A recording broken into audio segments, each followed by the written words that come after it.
নমস্কার। যুক্তি তর্ক সঙ্গে অর্কই আপনাদের স্বাগত। আপনাদের সঙ্গে আমি অর্কপ্রভ সরকার।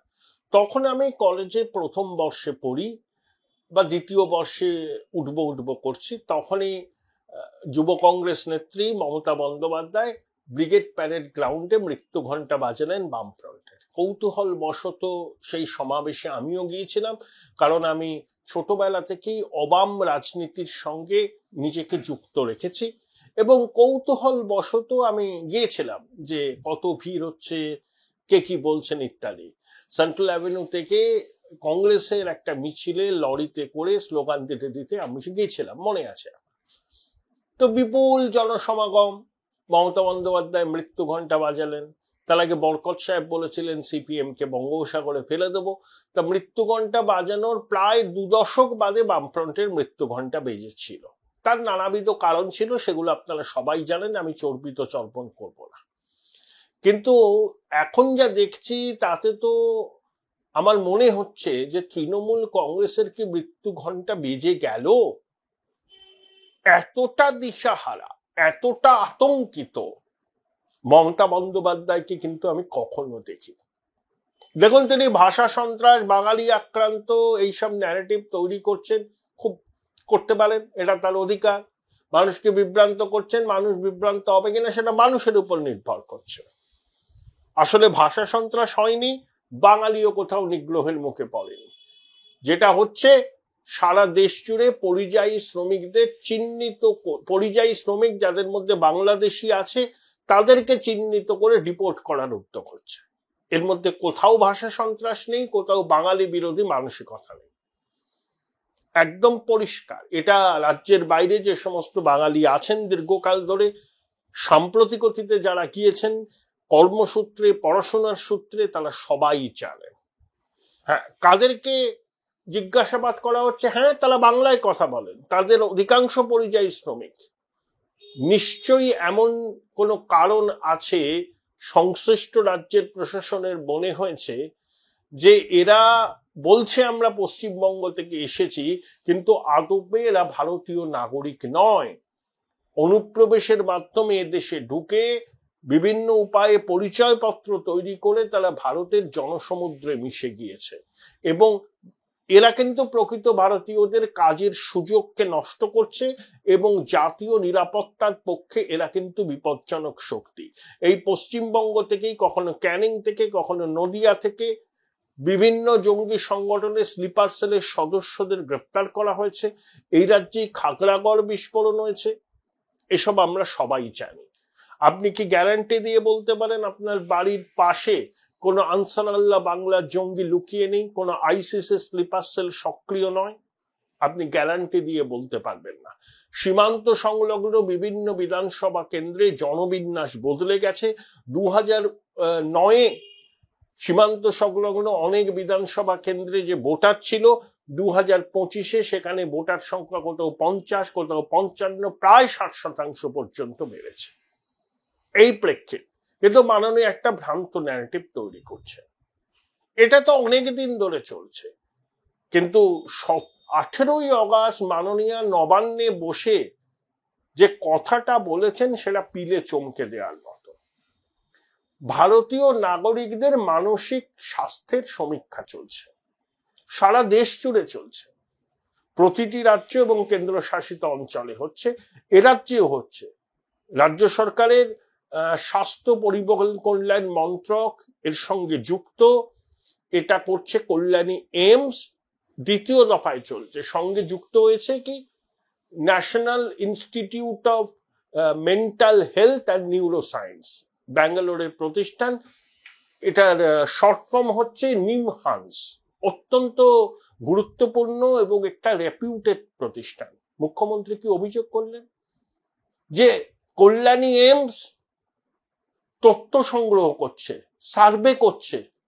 এটা এনআরসির ছক।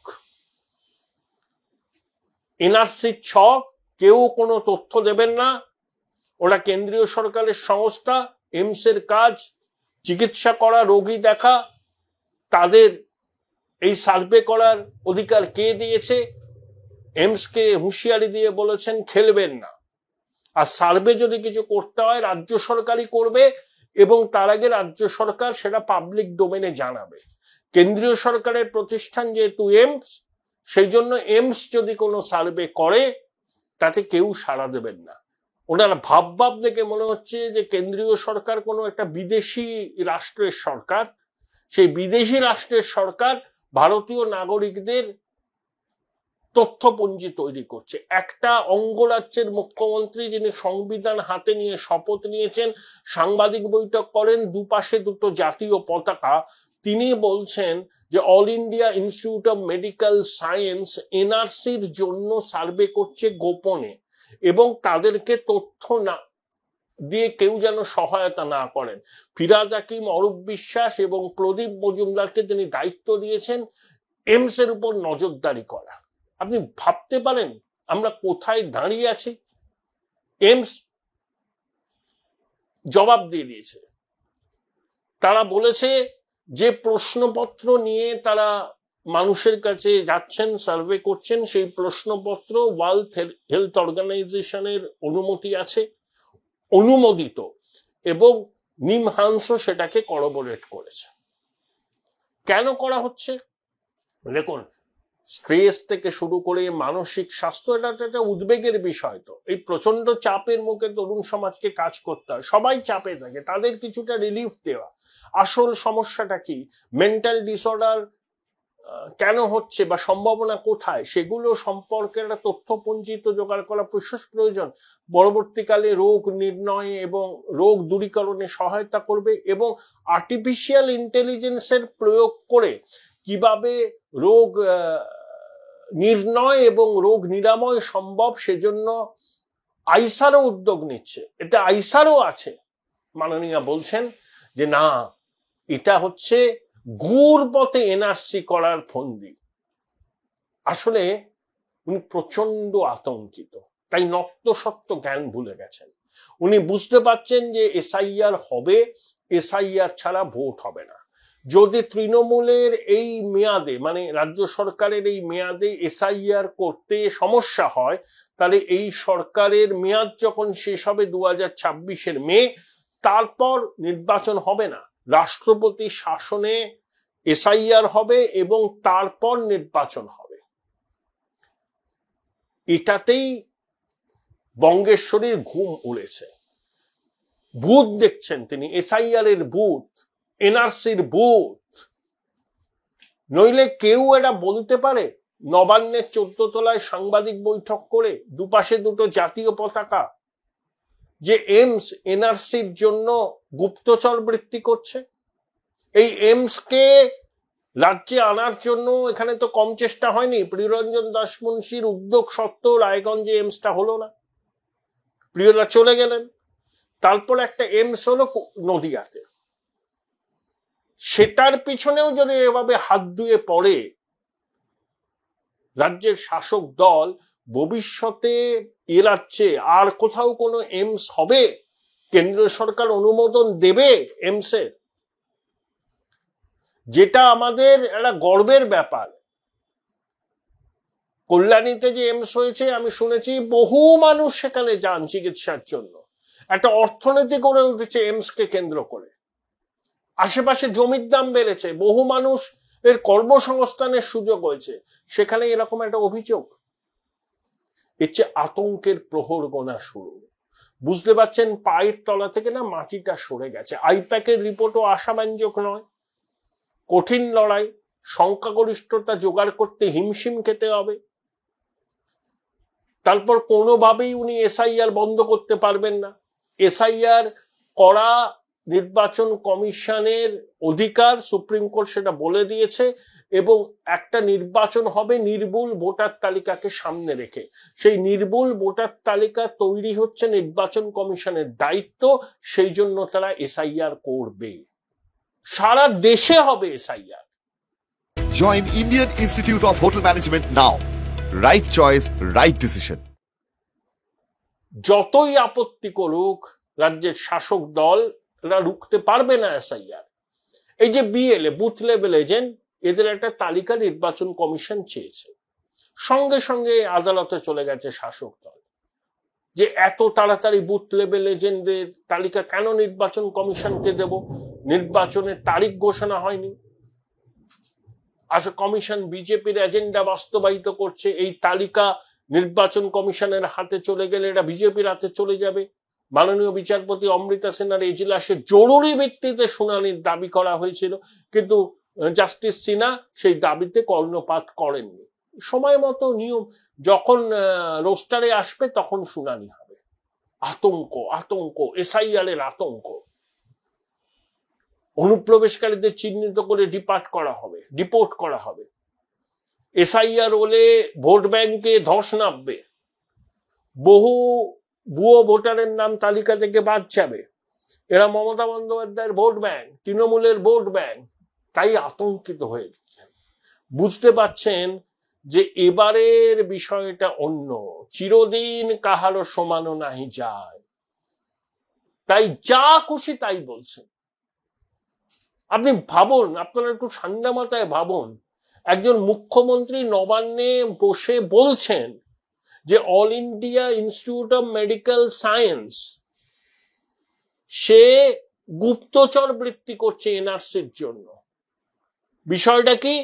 ভারতবাসীর মানসিক স্বাস্থ্য কেমন আছে তা সম্পর্কে একটা সমীক্ষা প্রশ্ন করা হচ্ছে।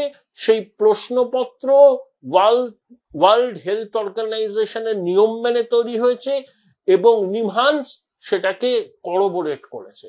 ভালো উদ্যোগ, কোথায় সমর্থন করবেন? আর রাজ্য সরকারে হেলথ অ্যান্ড ফ্যামিলি অ্যাফেয়ার ডিপার্টমেন্টও এই উদ্যোগে রয়েছে। তাও মাননীয়া বলছেন দেখুন এনআরসির জন্য গুপ্তচর বৃত্তি করছে। আসলে আতঙ্কিত হয়েছে, গদি হারাবার ভয়। একবার যদি গদি হারান তাহলে তো দল তিনি রাখতে পারবেন না। আবার ছোটবাবু যে কোনো সময় বিদ্রোহ করতে পারেন। টিকিট বন্টনের ক্ষেত্রে কার ভূমিকা অগ্রাধিকার পাবে, ছোটবাবুর না দিদিমণির? এ নিয়ে একটা বিবাদ বাঁধবে। ছোটবাবুর অনুগামীরা যদি বেশি টিকিট পায়, পরবর্তী পরিস্থিতিতে জল ঘোলা হলে তারা বলতে পারেন যে এবার কুর্সি বদলের প্রয়োজন, ছোটবাবুকে আমরা দেখতে চাই ক্ষমতার শীর্ষে, বা ক্ষমতার শীর্ষে না হলেও অন্তত উপমুখ্যমন্ত্রী তাকে করতে হবে। আর দিদিমণি কখনো ক্ষমতা কারুর সঙ্গে ভাগ করবেন না, সে তার উত্তরাধিকারী হোক বা যেই হোক না কেন। তাই ঘরে বাইরে প্রচন্ড চাপ। এই চাপের জন্যই বঙ্গেশ্বরী এমন এমন কথা বলছেন, এগুলোকে লোক হাসানো ছাড়া আর কিছুই বলা যায় না। কিন্তু যেহেতু তিনি নবান্নে বসে বলছেন, দুদিকে দুটো জাতীয় পতাকা, তার বক্তব্যকেও আবার হালকাভাবে নেওয়া যায় না। আসলে এটাই হচ্ছে এ রাজ্যের দস্তুর, সবকিছুর মধ্যে চক্রান্ত খোঁজা, সবকিছুতে কেন্দ্রীয় বঞ্চনার বিষয়টাকে সামনে আনা, করে একটা ন্যারেটিভ তৈরি করা। আমরা না এই ৭৭ সাল থেকে এই 2025 কেন্দ্রীয় বঞ্চনার ফাটা রেকর্ডটা বাজাতে শুনছি। একবার দেখি না এমন একটা সরকার হোক যাদের সঙ্গে কেন্দ্রের শাসক দলের সুসম্পর্ক থাকে। দেখি না একবার ডবল ইঞ্জিনের সরকার। যদি ভালো হয় ওয়েলকাম, যদি শিল্পে বিনিয়োগ হয়, কর্মসংস্থান হয়, পরিকাঠামোয় প্রচুর বিনিয়োগ হয়, ওয়েলকাম। আর যদি দেখি যে কথা এবং কাজে এই ডাবল ইঞ্জিনের সরকারের কোনো মিল নেই, জনদেবতা নির্বাচনের মাধ্যমে এই ডাবল ইঞ্জিনের সরকারকে ছুঁড়ে ফেলতে পারে। সেই অধিকার দেশের সংবিধান মানুষকে দিয়েছে। গণতান্ত্রিক পদ্ধতিতে একটা সরকারকে নির্বাচিত করা, আবার একটা সরকারকে ক্ষমতাচ্যুত করা। কিন্তু ৪৭ বছর ধরে ওই এক ভাঙা রেকর্ড শুনতে শুনতে আমরা ক্লান্ত। কেন্দ্রীয় বঞ্চনা, বাংলা বিরোধী কেন্দ্রীয় সরকার। এবার দেখি না একটা বাংলার পক্ষে একটা ডাবল ইঞ্জিন সরকার যদি হয়, তাহলে রাজ্যটা কোন পথে এগোয়।